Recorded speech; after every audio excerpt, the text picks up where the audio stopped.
نحمده ونصلي على رسوله الكريم اما بعد فاعوذ بالله من الشيطان الرجيم بسم الله الرحمن الرحيم رب اشرح لي صدري ويسر لي امري واحلل عقدة من لساني يفقهوا قولي۔ باب الکیل، ناپنا، علی البائع بیچنے والے پر، والمعطی اور دینے والے پر، یعنی ماپ تول کی مزدوری بیچنے والے اور دینے والے پر ہے۔ وقول اللہ عز وجل وَإِذَا كَالُوهُمْ أَوْ وَزَنُوهُمْ يُخْسِرُونَ، کہ جب وہ ان کو ناپ کر دیتے ہیں یا تول کر دیتے ہیں تو کم دیتے، یعنی قالوا لهم ووزنوا لهم، یہ مراد ہے۔ كَقَوْلِهِ يَسْمَعُونَكُمْ وَيَسْمَعُونَ لَكُمْ، کہ سنتے ہیں تم کو یعنی تمہارے لیے سنتے ہیں۔ وقال النبی صلی اللہ علیہ وسلم اکتالوا حتی تستوفوا، ناپ کر لو یہاں تک کہ پورا۔ ویذکر عن عثمان، اور حضرت عثمان رضی اللہ تعالیٰ عنہ سے روایت کیا جاتا ہے کہ ان النبی صلی اللہ علیہ وسلم قال له، کہ آپ نے حضرت عثمان سے فرمایا تھا اذا بعت فکل، کہ جب تم بیچو فکل تو ماپ کر دو، واذا ابتعت، اور جب خریدو فقتل تو نپوا کے لو۔ یعنی مراد اس سے کیا ہے کہ ایسے ہی ہیفیزرلی چیزیں نہیں لینی دینی چاہیے، خریدتے وقت بھی ناپ اور تول درست ہونا چاہیے، نپوا کے لینا چاہیے، اور جب بیچے انسان تو بھی ناپ تول کر چیز دینی چاہیے۔ یہ اس کی تلقین کیوں کی گئی، یہ تاکید کیوں کی گئی؟ اس لیے کی گئی کہ کسی کے بھی حق میں کچھ خسارہ نہ ہو، کیونکہ یہ خسارہ دلوں میں باہم بغض پیدا کرتا ہے، اور ہمیشہ لینے والا شک میں رہتا ہے کہ مجھے ہی کم ملا ہوگا، اور دینے والا کیا سمجھتا ہے کہ میرے سے ہی زیادہ چلا گیا ہے۔ تو اس طرح دونوں کے اندر سے شک دور ہو جائے اور اطمینان کے ساتھ لین دین کا کام جاری رہے۔ حدثنا عبداللہ بن یوسف اخبرنا مالک عن نافع عن عبداللہ بن عمر رضی اللہ عنہما ان رسول اللہ صلی اللہ علیہ وسلم قال من ابتاع طعاما فلا يبيعه حتى يستوفيه، آپ نے فرمایا کہ جو کوئی خریدے کوئی اناج فلا يبيعه، تو اس کو نہ بیچے، حتى يستوفيه، یہاں تک کہ اس پر قبضہ نہ کر لے، یعنی کوئی چیز قبضہ کیے بغیر آگے نہ بیچی جائے۔ مثلا کسی سے آپ نے ایک قلم خریدا، قلم ابھی آپ تک پہنچا نہیں تو آپ کاغذی طور پر اسے آگے بیچ دیتے ہیں اور اس سے قیمت وصول کر لیتے، تو یہ ناجائز ہے۔ کیوں؟ ہو سکتا ہے جس سے آپ نے خریدا وہ آپ کو دینے سے انکار کر دے کسی بھی وجہ سے، تو دوسرے شخص جس کو آپ بیچ رہے ہیں وہ کیا ہے، اس سے آپ معاہدہ پورا نہ کر سکے، وعدہ پورا نہ کر سکے، اور اس کو وہ فراہم نہ کر سکے۔ ہمارے ہاں آپ دیکھیں کہ جیسے پراپرٹی کا بزنس ہے، اس میں بہت سے لوگ یہ کام کرتے ہیں کہ ایک چیز کاغذی کاروائی پہ لی اور اس کو ابھی پوزیشن لی نہیں کہ آگے بیچ دی، اور وہ آگے سے آگے ایک ہی پلاٹ 6-7 لوگوں کے ہاتھوں بکا ہوا ہوتا ہے، اور بہت سے لوگ بیچ میں سے قیمتیں لے جاتے ہیں، اور جب خدا نخواستہ کوئی قانونی مشکل کی وجہ سے وہ آخری شخص جس نے واقعی نیت رکھی ہو کہ اپنے لیے لینا ہے، اس کو پھر ٹرانسفر ہونے میں کئی ایک مشکلات پیش آتی ہیں، اور بہت سے فساد، لڑائی جھگڑے اور وقت کا ضائع ہونا اس میں شامل ہو جاتا ہے۔ تو اس قسم کی خرید و فروخت سے منع کیا گیا ہے کہ جس میں پوزیشن نہ ہو، یعنی صرف کاغذی کاروائی پہ تجارت نہیں کرنی چاہیے۔ حدثنا عبدان اخبرنا جریر عن مغیرة عن الشعبی عن جابر رضی اللہ عنہ قال توفی عبداللہ بن عمرو بن حرام وعلیہ دین، عبداللہ بن عمرو بن حرام فوت ہو گئے اور ان کے اوپر کچھ قرض تھا۔ فاستعنت النبی صلی اللہ علیہ وسلم علی غرمائہ، تو میں نے نبی صلی اللہ علیہ وسلم سے مدد چاہی ان کے قرض خواہوں کے لیے، ان یدعوا من دینہ، کہ وہ اس کے قرض میں سے کچھ معاف کر دیں، یعنی میں نے حضور سے کہا، سفارش کروائی کہ کسی طرح قرض خواہ اس شخص کا قرضہ کچھ معاف کر دیں۔ فطلب النبی صلی اللہ علیہ وسلم الیہم، آپ نے ان قرض خواہوں کو طلب کیا، یعنی طلب کیا یعنی ان سے مطالبہ کیا کہ وہ ایسا کر دیں۔ فلم یفعلوا، تو انہوں نے نہ کیا۔ اس سے آپ اندازہ لگائیں کہ سفارش کی تو جا سکتی ہے لیکن زبردستی کسی سے منوایا نہیں جا سکتا۔ یعنی مثلاً یہ تو کہا گیا نا کہ سفارش کرو کہ اجر پاؤ، لیکن اس میں یہ شرط نہیں ہے کہ وہ کروا کر ہی چھوڑو، اور اگر کروایا نہیں تو اس کے شکر گزار بھی نہ ہو۔ نہیں، اگر کسی نے سفارش کر ہی دی، کام ہوا یا نہیں، کرنے والے کا احسان آپ پہ ہو گیا۔ فلم یفعلوا فقال علی النبی صلی اللہ علیہ وسلم، تو نبی صلی اللہ علیہ وسلم نے مجھ سے فرمایا اذهب، جاؤ، فصنف تمرک اصنافا، تو اپنی کھجوروں کی الگ الگ قسمیں کر دو۔ صنف تصنیف کر دو یعنی تقسیم کر لو۔ العجوۃ علیحدۃ، یہ علیحدہ وہی ہے جو ہمارا علیحدہ، ہم اس کو یہ کو ہے کے ساتھ ملا دیتے ہیں، عربی میں الگ لکھا جاتا ہے کہ اجوا کو الگ کر دو، اجوا کھجور کا نام ہے۔ وعزق زیدا علیحدہ، اور عزق زید کو الگ کر دو۔ ثم ارسل الیہ، پھر مجھے بلا بھیجو۔ ففعلت، تو میں نے کیا۔ ثم ارسلت الی النبی صلی اللہ علیہ وسلم، یعنی میں نے کھجوریں جب الگ الگ کر لی تو میں نے حضور کو بلا بھیجا۔ فجاء، آپ تشریف لائے۔ فجلس علی اعلاہ، تو آپ اس کے اوپر بیٹھ گئے، اور فی وسطی، یا ان کے درمیان، کھجوروں کے یعنی درمیان۔ ثم قال، پھر فرمائے کل للقوم، ناپو لوگوں کے لیے، فکلتہم تو میں نے ان کو ناپ کے دی، حتی اوفیتہم یہاں تک کہ میں نے ان کو پوری پوری دی، الذی لہم جو ان کا حصہ تھی، وبقی تمری اور میری کھجور بھی بچ گئی، کأنہ لم ینقص منہ شیء اور اتنی بچی گویا کہ دینے کے بعد بھی کچھ کمی نہیں ہوئی، یہ برکت تھی نا آپ کی. وقال فراس عن الشعبی حدثني جابر عن النبی صلی اللہ علیہ وسلم فما زال یکیل لهم حتی اداہ، تو وہ جابر جو تھے ان کو ناپ ناپ کے دے رہے تھے، کن کو؟ قرض خواہوں کو، حتیٰ کہ ان کا قرض پورا ادا کر دیا. وقال ہشام عن وہب عن جابر قال النبی صلی اللہ علیہ وسلم، نبی صلی اللہ علیہ وسلم نے ان سے فرمایا جز لہ فاوف لہ، یعنی کھجور کاٹو اور قرض خواہ کو قرضہ پورا ادا کر دو. اس سے یہ قصہ ہے ایک چھوٹا سا، مراد یہ کہ ایک شخص فوت ہو گیا تو حضرت جابر جو تھے انہوں نے چاہا کہ ان کا قرضہ کسی طرح، یہ اتنی احساس کیوں تھا کہ آپ صلی اللہ علیہ وسلم اس مقروض کا جنازہ پڑھنے سے بھی انکار کر دیتے تھے کہ جس کے اوپر کسی شخص کے ذمے سے کچھ قرض ہوتا، اس لیے کہ قرض کا گناہ جو ہے شہید سے بھی معاف نہیں، شہید بھی بخشا نہیں جائے گا جب تک کہ وہ قرضے کا حصہ پورا نہیں دے دے گا. بہرحال اب یہ تھا کہ وہ فوت ہو گئے تو انہوں نے چاہا کہ ان کا قرضے کو اتارنے کا بندوبست کیا جائے.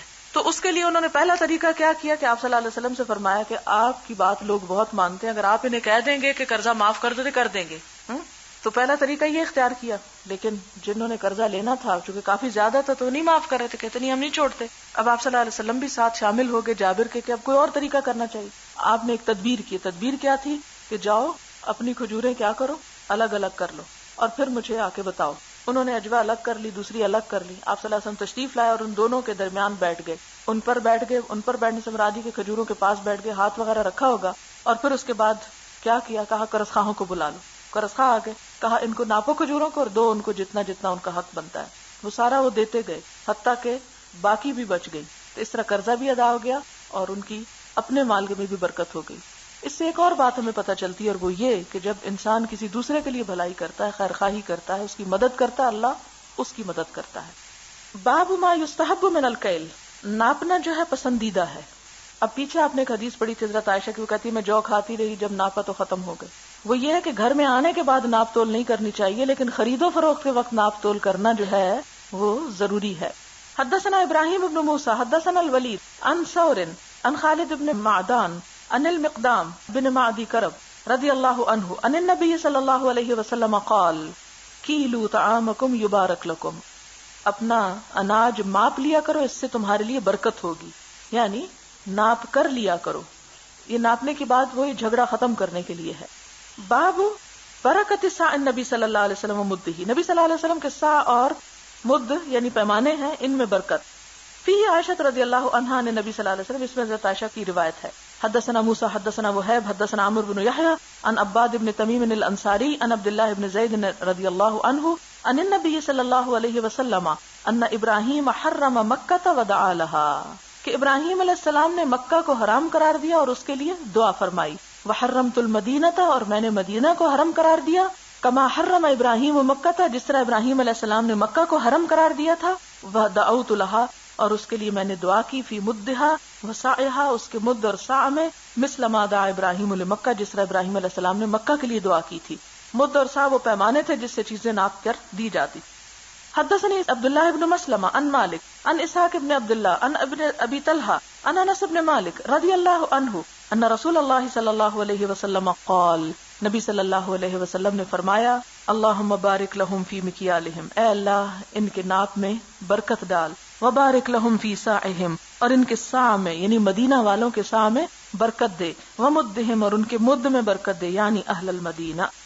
باب ما یذکر فی بیع الطعام، کھانے کا اناج کا بیچنا. والحکرت، اور احتکار ذخیرہ اندوزی. ذخیرہ اندوزی یہاں خاص طور پر جب چیز مہنگی ہو تو اس وقت چیز خرید کر سٹور کر لینا تاکہ اور مہنگی ہو تو بیچ سکیں.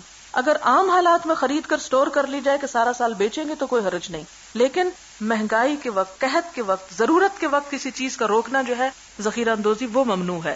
حدثنا اسحاق بن ابراہیم اخبرنا الولید بن مسلم عن الاوزاعی عن الزہری عن سالم عن ابیہ رضی اللہ عنہ قال رأیت الذین یشترون الطعام مجازفۃ، کہ میں نے دیکھا ہے کہ جو لوگ بن تولے یا بن ماپے غلہ خریدتے ہیں.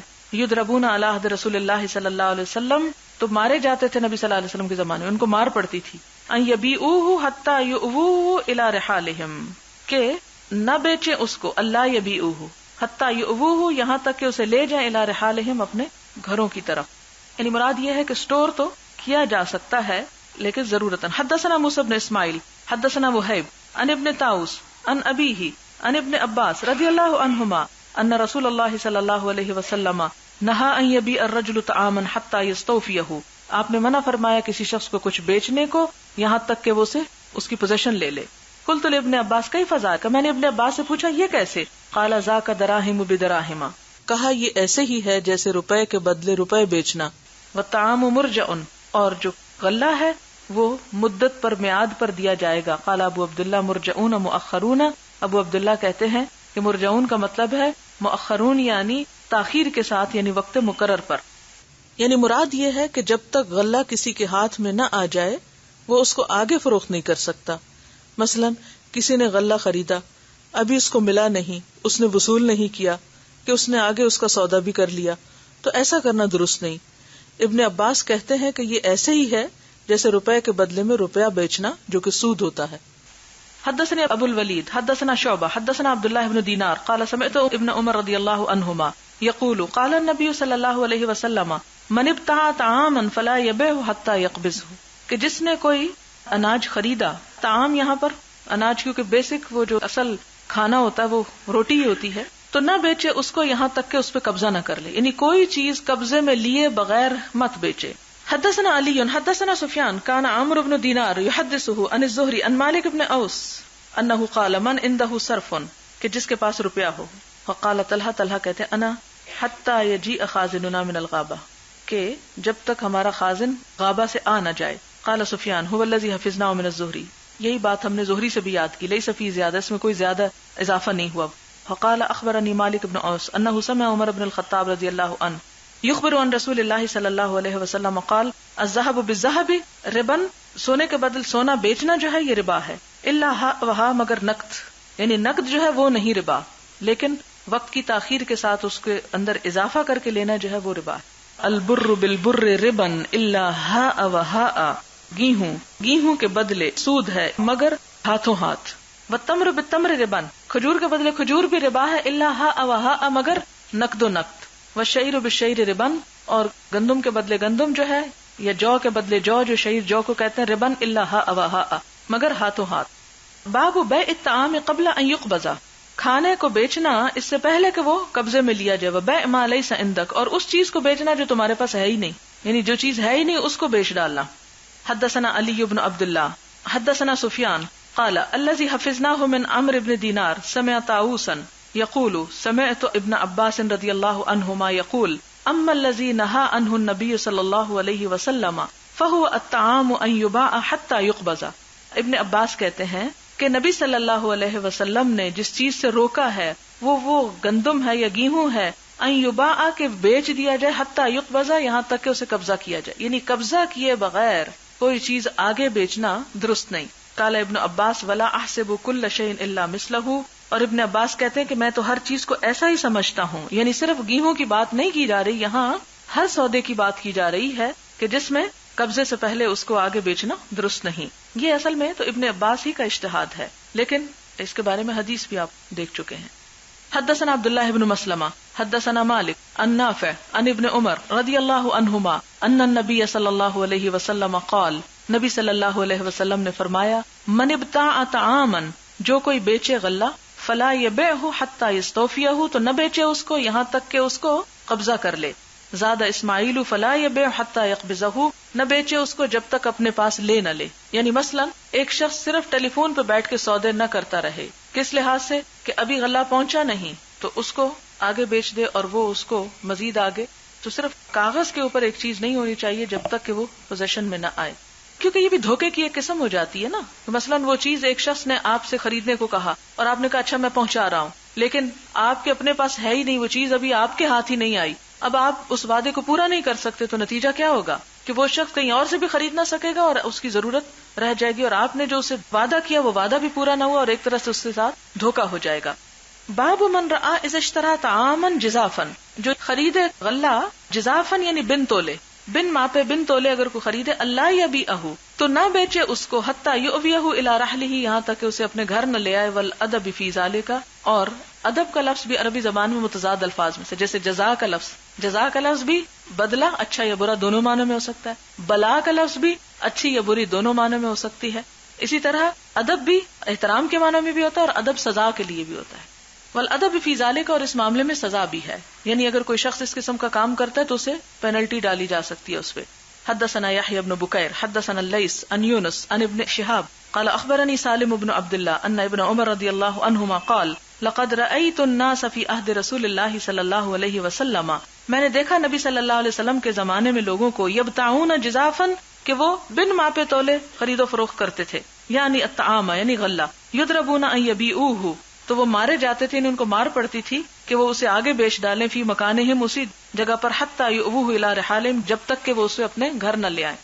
باب اذا اشترى متاعا او دابۃ، جب کوئی شخص کوئی سامان خریدے یا کوئی جانور، فودعه عند البائع، تو اس کو بیچنے والے کے پاس ہی رکھوا دے، او مات، یا مر جائے، قبل ان یقبض، اس سے پہلے کہ اس پہ قبضہ کرے.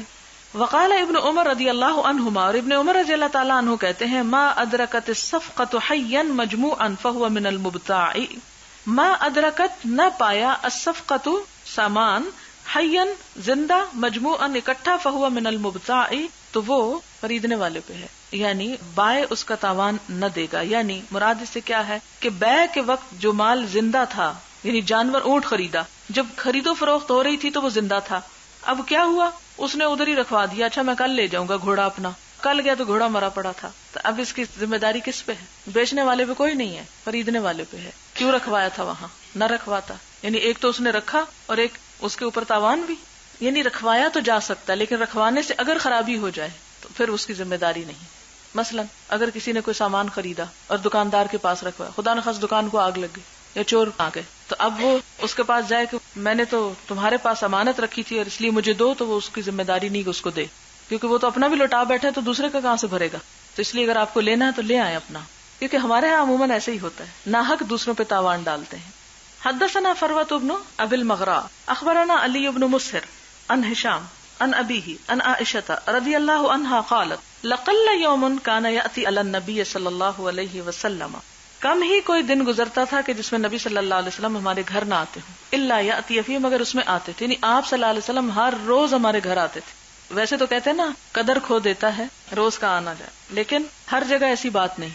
ہوتا کیا ہے کہ حضرت عائشہ کہتی ہیں کہ حضور صلی اللہ علیہ وسلم ہمارے گھر ضرور آتے تھے، بیت ابی بکر، یعنی حضرت ابو بکر کے گھر، احد طرفی النہار، دن کے دو کناروں میں سے ایک پر، یا سویرے آتے تھے یا شام آتے تھے، ایک وقت ضرور آتے تھے.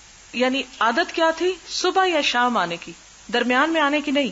فلما اذن له فی الخروج الی المدینہ، جب آپ صلی اللہ علیہ وسلم کو مدینہ کی طرف جانے کی اجازت مل گئی، لم یرعنا، نہ ڈرایا ہم کو یا گھبرایا ہم کو، الا، مگر اس بات نے، وقد اتانا ظہرا، کہ آپ ہمارے گھر ظہر کے وقت آ گئے، یعنی ان یوزلی ظہر کے وقت آ گئے تھے. آپ صبح یا شام آتے تھے اور ہر روز آتے تھے، لیکن اس دن کیا ہوا، دوپہر کو آ گئے، تو ہم گھبرا اٹھے کہ یہ تو آپ کے آنے کا وقت نہیں، کوئی خاص بات ہے، اس لیے آپ اس وقت میں آئے ہیں. فخبر به ابو بکر، تو ابو بکر کو بتایا گیا کہ حضور آئے، اندر اطلاع دی گئی. فقال ما جاءنا النبی صلی اللہ علیہ وسلم فی هذه الساعة الا لامر حدث، کہنے لگے کہ نبی صلی اللہ علیہ وسلم اس وقت کبھی نہیں آئے مگر کوئی بات ہو گئی ہے، لامر حدث، کوئی کام ہے جو ہو گیا، جو واقعہ پیش آ گیا. فلما دخل علیہ، جب وہ آپ پر داخل ہوئے، قال لابی بکر، تو ابو بکر کو کہتے ہیں، اخرج من عندک، تمہارے گھر میں جو کوئی ہے اسے نکال دو. قال یا رسول اللہ انما ہما ابنتایا، کہنے لگے اللہ کے رسول صلی اللہ علیہ وسلم اور کوئی نہیں، میری یہ دو بیٹیاں ہی ہیں بس گھر میں، یعنی عائشہ و اسماء. قال اشعرت انہ قد اذن لی فی الخروج، تو وہ کہتے ہیں کہ کیا تمہیں پتا ہے کہ مجھے مکہ سے نکلنے کی اجازت مل گئی ہے. یعنی سب سے پہلی خبر، آپ دیکھیں کہ جب آپ کو بھی کوئی امپورٹنٹ بات پتہ چلتی تو آپ سب سے پہلے کس کو بتاتے ہیں؟ اہم ترین دوست کو بتاتے ہیں. کچھ لوگ اشارہ بھی کر رہے ہیں ایک دوسرے کو. اسی طرح حضور صلی اللہ علیہ وسلم کو اس اہم ترین خبر کو فوراً دوپہر کے، یہ بھی انتظار نہیں کیا کہ شام ہو، دوپہر کو ہی چلے گئے کہ جا کے بتایا کہ وہ اجازت ہو گئی جانے کی، اور اس لیے بھی کہ آپ کو جو ساتھ لے کے جانا تھا. قال الصحبۃ یا رسول اللہ، کہنے لگے یا رسول اللہ میں ہی ساتھ جاؤں گا نا، آپ کے ساتھ میں ہی جاؤں گا نا. قال الصحبہ، کہنے لگے ہاں ساتھ رہے گا. قال یا رسول اللہ ان عندی ناقتین، اے اللہ کے رسول صلی اللہ علیہ وسلم میرے پاس دو اونٹنیاں ہیں، عادتہما للخروج، میں نے انہیں تیار کر رکھا ہے نکلنے کے لیے، کیونکہ انتظار ہی تھا، میں ان کو تیار کیا ہوا ہے چلنے کے لیے. فخذ احداہما، آپ ان میں سے ایک لے لیجیے. قال قد اخذتها بالثمن، کہا میں نے لے لیا لیکن پیسوں سے لوں گا، ایسے نہیں لوں گا. یعنی اتنی گہری دوستی تھی، لیکن خرید و فروخت کے معاملات اپنے ہیں، یہ کوئی عیب نہیں. انسان اپنے قریب ترین دوست سے بھی چیز خرید بیچ سکتا ہے، قیمت کا لین دین ہو سکتا ہے. باب لا یبیع علی بیع اخیہ، نہ کوئی بیچے اپنے بھائی کے بیچنے پر، یعنی اپنے بھائی کے سودے پر بیع نہ کرے. یعنی مثال کے طور پر آپ دکان میں گئی ہیں اور آپ دیکھ رہے ہیں کہ ایک اور خاتون وہ چیز پہ ہاتھ رکھ کے انتظار میں ہے کہ کس وقت دکاندار فارغ ہو، میری طرف متوجہ ہو تو میں خریدوں. تو آپ اس کے ہاتھ سے لے کے اوپر سودے پہ سودا کرنا چاہیں تو اس کی اجازت نہیں. یعنی جو کر رہا ہے اسے کرنے دیں، کسی کے سودے پر سودا نہیں کرنا چاہیے. ولا یصوم علی صوم اخیہ، اور نہ بولی دے اپنے بھائی کی بولی پر. یصوم قیمت لگانا، حتی یأذن لہ، یہاں تک کہ اس کو وہ اجازت خود نہ دے دے. او یترک، یا وہ چھوڑ دے. یعنی خریدنے والا مثلا دیکھے کہ وہ دوسرا خریدنا چاہتا تو وہ آفر کر دے، اچھا چلو تم خرید لو، اچھا لے لو کوئی بات نہیں، تم خرید لو. تو اس صورت میں تو ٹھیک ہے. یا پھر وہ ناپسند کر کے اسے چھوڑ دے، جب وہ چھوڑ جائے تو تم لو، اس کے ہاتھ سے کھینچنے کی مت کوشش کرو. حدثنا اسماعیل قال حدثني مالک عن نافع عن عبد الله بن عمر رضی اللہ عنہما ان رسول اللہ صلی اللہ علیہ وسلم قال، نبی صلی اللہ علیہ وسلم نے فرمایا، لا یبیع بعضکم علی بیع اخیہ، تم میں سے کوئی شخص اپنے بھائی کی بیع پر بیع نہ کرے. حدثنا علی بن عبد اللہ حدثنا سفیان حدثنا الزہری عن سعید بن المسیب عن ابی ہریرہ رضی اللہ عنہ قال، نہا رسول اللہ صلی اللہ علیہ وسلم، نبی صلی اللہ علیہ وسلم نے منع کیا ہے، ان یبیع حاضر لباد، کہ شہر والا باہر والے کا مال بیچے، یعنی نہ بیچے. ولا تناجشوا، اور ایک دوسرے پہ قیمت مت بڑھاؤ، یعنی دھوکہ دینے کے لیے. یہ کیا ہے؟ مثلا ایک دکاندار اپنی دکان میں ایک شخص کو کھڑا رکھے. کس طرح کہ کوئی شخص آئے، وہ کہے کہ اچھا یہ کتنے کا دو گے؟ 10 روپے کا.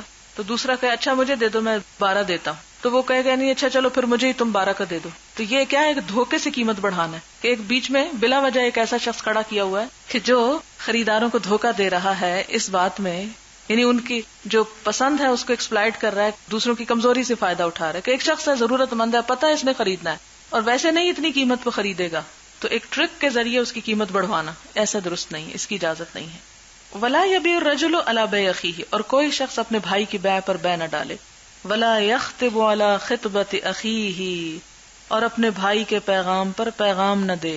یعنی اگر کسی نے کہیں رشتہ بھیجا ہے اور رشتہ کر رہا ہے تو کوئی دوسرا بیچ میں ٹپک کر اس رشتے کو خراب کر کے اپنے لیے نہ لے. آپ دیکھیں کہ کوئی ہے مقام ایسا جہاں اسلام نے تعلیم اور رہنمائی نہ کی. اور ہمارے ہاں یہ 2 مواقع ایسے ہیں کہ جب معاشرے کے اندر انارکی پھیلتی ہے، فساد پھیلتا ہے. تجارت اور خرید و فروخت کے معاملے اور رشتوں کے معاملے، اس میں ایثار نہیں ہے. اور بلا وجہ مثلا کہیں سے رشتہ مانگا، دینے سے انکار ہو گیا، وہ جادو چکر چل پڑے، پھر کسی اور کے لیے باندھ دیا. خدا جانے اس کی حقیقت کتنی ہے، لیکن آپ نے اکثر سنا ہوگا کہ فلاں کا رشتہ بندھا ہوا ہے. نہیں، رشتہ نہیں ہوتا. کیوں بند گیا؟ کہ کسی نے مانگا، اس کو نہیں ملا، تو کہا جو مجھے نہیں ملا تو کسی کو بھی نہ ملے. حد درجے کا حسد ہے نا، حد درجے کا بخل. احضرت الانفس الشح، اور ومن یوق الشح نفسہ فاولئک هم المفلحون، جن کے دلوں سے یہ شح نکل گیا وہی اصل میں کامیاب ہونے والے. آپ دیکھیں کہ 10 ہجری میں آیت نازل ہوتی ہے، الیوم اکملت لکم دینکم واتممت علیکم نعمتی ورضیت لکم الاسلام دینا. اور پھر اس کے آگے آتا ہے کہ فلا تخشوہم واخشونی، اب ان سے نہ ڈرو، مجھ سے ڈرو. کیوں؟ اللہ سے کیوں ڈرو؟ کہ امت مسلمہ کو اب غیر مسلموں کا اتنا خوف نہیں کہ وہ ان کا دین ختم کر دیں گے. اب امت مسلمہ کو اگر خوف ہے تو کس چیز سے؟ آپس کے ایک دوسرے کے ساتھ حسد، عداوت، بغض اور عناد سے، کہ یہ چیز اس کے لیے نقصان دہ ہوگی. اور اس چیز کا خاتمہ اللہ کا ڈر ہی کر سکتا اور کوئی چیز نہیں کر سکتا. کہ اگر ایک چیز آپ کو نہیں ملی تو آپ بس چھوڑ دیں، نہیں ملی تو نہ صحیح. دنیا میں بہت سی چیزیں جو آپ کو نہیں ملی، اب آپ کیا کر رہے ہیں؟ ایک شیطانی کام کے پیچھے پڑ گئے. اگر مجھے نہیں ملی تو اس کو کیوں ملے؟ اس کو بھی نہیں ملنے، اور اس کے لیے کوئی بھی کوشش کسی قسم کی کرنا جو ہے حرام ہے. ولا یبیع الرجل علی بیع اخیہ ولا یخطب علی خطبۃ اخیہ، اور کوئی اپنے بھائی کے منگنی کے اوپر منگنی نہ ڈالے، یعنی پیغام پہ پیغام نہ بھیجے. پتہ چلا کہ فلاں نے پیغام بھیجا ہوا ہے تو بات طے ہونے دو، جب انکار ہو جائے تو تم پہنچ جانا.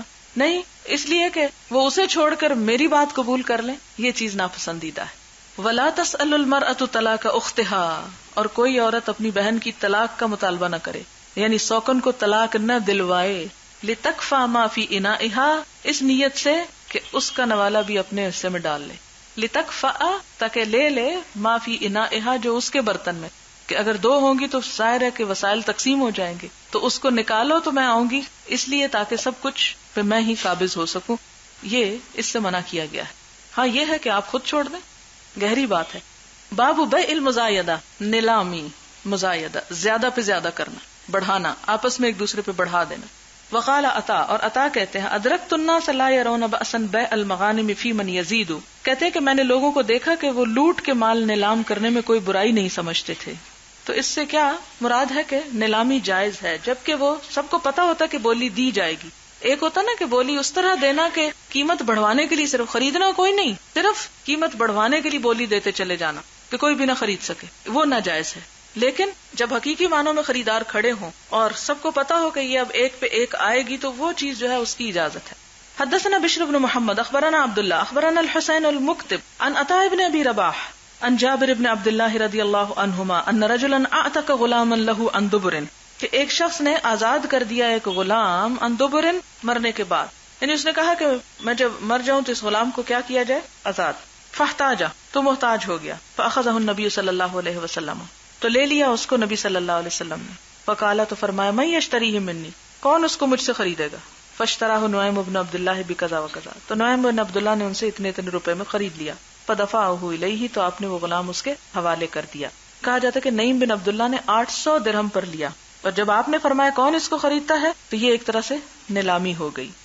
باب النجش، نجش اور تناجش ہوتا ہے دھوکہ دینے کے لیے قیمت بڑھانا، وہ جو میں نے مثال دی تھی پہلے.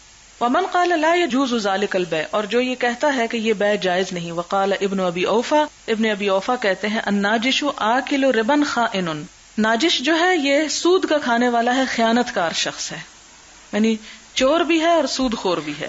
وہو خداع، اور یہ دھوکہ ہے، باطل، باطل ہے، لا یحل، حلال نہیں ہے.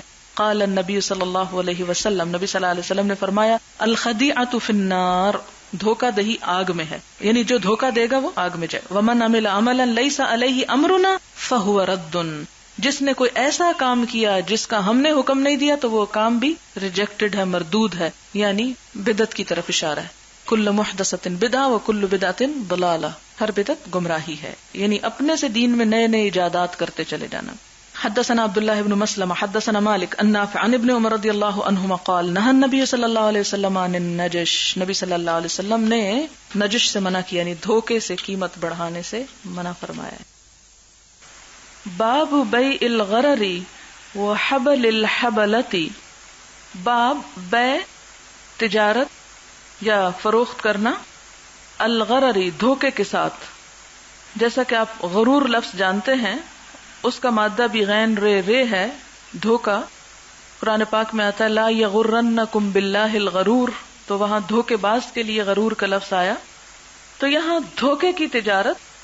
اور حبل الحبلتی، حبل کہتے ہیں حمل کو، حبلہ بھی حمل ہے، یعنی اس بچے کی تجارت جو کسی جانور کے پیٹ میں ہو، یعنی ابھی پیدا نہیں ہوا، اسے بیچا جا رہا ہے، اور پھر مزید اس حمل کے بھی حمل کی تجارت کرنا. تو یہ ایک دھوکے کی تجارت ہے، اس سے منع کیا گیا ہے. دھوکے کی تجارت میں یہ بات بھی آتی ہے کہ جیسے کوئی شخص مچھلی کو خریدے حالانکہ وہ ابھی ہاتھ نہ آئی ہو، پانی میں ہی ہو. مسند احمد کی ایک روایت ہے، آپ صلی اللہ علیہ وسلم نے فرمایا لا تشتروا السمك في الماء فإنه غرر، کہ مچھلی کو پانی کے اندر مت خریدو کیونکہ وہ دھوکا ہے، کیونکہ کیا پتا کہ وہ ہاتھ آئے یا نہ آئے. اور آپ نے یہ بھی دیکھا ہوگا کہ پانی کے اندر جو چیز ہوتی ہے وہ اپنے اصل سائز سے بڑی نظر آ رہی ہوتی ہے، اور جب آپ اس کو نکال لیتے ہیں تو وہ چھوٹی ہو جاتی. اب مثلاً ایک مچھلی جو پانی کے اندر ہے وہ 5 کلو کی نظر آ رہی، لیکن جب آپ اسے نکالتے ہیں تو وہ 3 کلو کی ہوتی ہے. تو اس چیز کی، اس قسم کی تجارت سے منع کیا گیا ہے کیونکہ اس میں دھوکے کا احتمال ہے. پھر اسی طرح یہ ہے کہ کھانے کے قابل ہونے سے پہلے ہی کھجور کا بیچ دینا. پھر اسی طرح جانوروں کی پیٹھ پر اون کو بیچنا. آپ نے دیکھا ہوگا کہ بھیڑ کے اوپر جو اون ہوتی ہے وہ بڑی قیمتی ہوتی ہے، تو ابھی وہ اون اتری نہیں، تولی نہیں گئی، اس کی قیمت نہیں پتا اور اس کو وہیں بیچ دینا.